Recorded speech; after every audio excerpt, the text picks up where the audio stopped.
I was leaning back in my chair and looking out the window at the rain coming down when his red car pulled into the parking lot. As soon as he parked, he got out and rushed inside. I greeted him as he entered, but he ignored me. He hurried through the aisles and was talking under his breath. I couldn't hear what he was saying, but he sounded frustrated, and I got really uncomfortable, like my gut was telling me something was wrong. Then I heard a thud. My eyes shifted to the window, looking at the direction it came from, and the only thing there was Dave's car. It was a loud thud, too, like someone kicking the inside of the door. After a second, I looked back at Dave. He wasn't rushing anymore.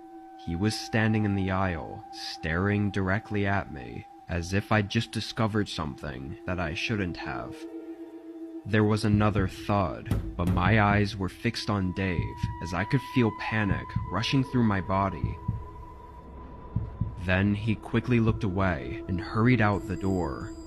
I was still stunned, but managed to get my phone out and snap a picture of his license plate as he drove away.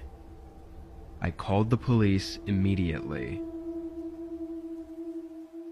That night felt extremely long as I waited for any updates from them, and it wasn't until I got home around 6 a.m. that I received a call from the police.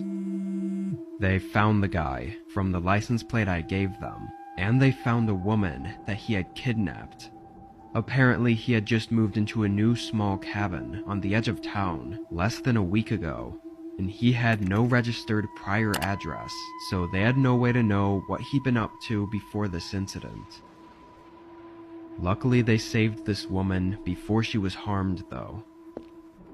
Also, it turned out Dave wasn't his real name, which isn't surprising, but at least he's locked up for good now.